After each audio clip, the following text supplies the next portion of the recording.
आपण बघत आहात आवाज कसमादेचा।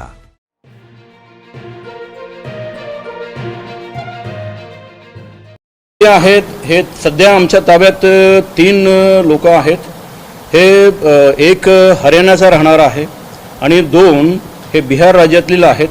हे एकंदरीत आता पण केलेल्या तपासामध्ये ही माहिती कळली की ते सगळे दिल्लीवरून आले होते। मग त्यांना कुठून पेपर मिळाला, कोण कोण ह्यामध्ये सहभाग आहे, या सर्वांचा तपास चालू आहे। पेपर त्यांनी ऑलरेडी विकला होता तर विकायला आले होते, म्हणजे कोणाच्या हातात पडला होता पेपर? आजचा आमचा जो जी ट्रॅप लावलेला आहे त्यामध्ये ते विकायला आलेले होते असं कळलेलं आहे। परंतु यांनी हा पेपर कोणाकोणाला विकला होता, कोण कोण त्या सहभागी होतं, त्या अनुषंगाने पण आमचा तपास चालू आहे। ज्याला विकायला आले होते त्याची काय माहिती मिळाली का? त्याला नाही, या ठिकाणी आम्ही गोपनीय बातमीदारातर्फे ही माहिती कळली होती की ते विकायला येणार आहेत। त्यामुळे त्या अनुषंगाने आम्ही ट्रॅप लावला होता आणि त्या ट्रॅपमध्ये त्यांना ताब्यात घेतलेलं आहे। कोणाला विकायला आले ते माहीत पडले का? कोणाला विकायला आले? नाही, याच्यामध्ये एकूण 1.5 करोड रुपये त्यांची अपेक्षा होती, तेवढी मागणी केली होती। त्यानंतर त्यांच्या सिस्टमप्रमाणे ते त्यांचे जे काय विकत घेणारे आहेत त्यांना विकणार आणि नंतर ते खाली जे कॅन्डिडेट आहेत, शिक्षक कॅन्डिडेट आहेत, त्यांना विविध रकमामध्ये पेपर देऊन ते विकणार होते।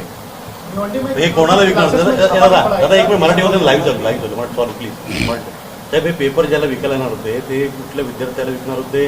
कुठली शैक्षणिक संस्था होती, क्लासेस होते, काय होतं? काही सध्या अशी कुठली माहिती प्राथमिकदृष्ट्या समोर आलेली नाही आहे। परंतु याच्यामध्ये आम्ही सर्व शक्यता गृहीत धरलेली आहे।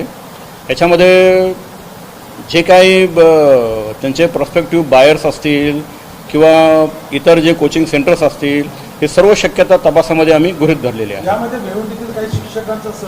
नाही, असं कुठलं आता पण आढळलं नाही आहे। हे जे पेपर होते, हे पेपर जे होते हे दिल्लीवरनं हे लोक घेऊन निघाले होते।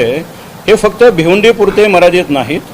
यामध्ये शिक्षण विभागाची जी पद्धत आहे त्याप्रमाणे पूर्ण राज्यासाठी SOP तयार करून ते पेपर सेट करतात। त्यामधील हे पेपर त्यांनी दिल्लीवरनं आणलेले होते।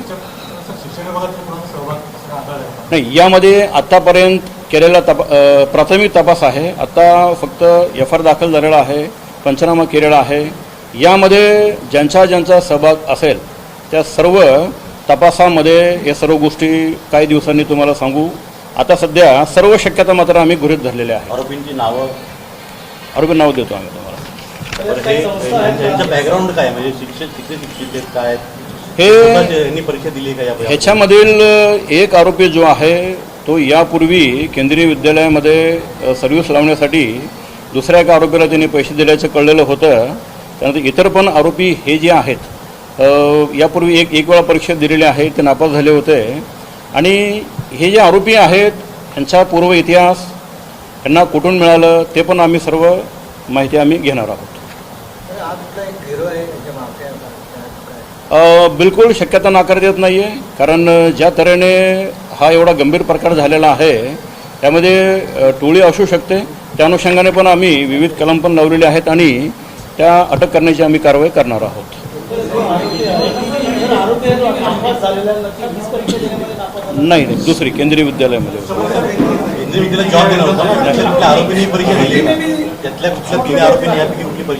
नाही, आतापर्यंत नाही आढळलेलं।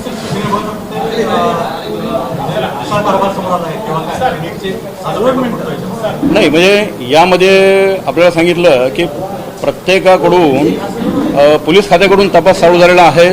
त्यामुळे ह्याच्यामध्ये SOP, कोण दुर्लक्ष, सहभाग, या सर्व अनुषंगाने आम्ही तपास करणार आहोत। हा तपासाचा भाग होईल। नाही, आतापर्यंत फक्त दिल्ली, बिहार इथले लोक ताब्यात घेतलेले आहेत। इतर लोक स्थानिक इथलं कुठलं आढळलेलं नाही। एकूण 4 पेपर आढळलेले आहेत। कोणगाव एरियामध्ये मधून त्यांना ताब्यात घेतलेलं आहे। सकाळी साधारणतः 11च्या दरम्यान पूर्ण टीम बनवून कोणगावमधील एरियामधून ताब्यात घेण्यात आलेला आहे। तर तो सगळं तपासाचा भाग होईल आता ते, कारण सगळ्याच गोष्टी आम्हाला PCR घ्यायचा आहे। सगळ्याच गोष्टी या ठिकाणी सांगणं योग्य नाही। कोणगावमध्ये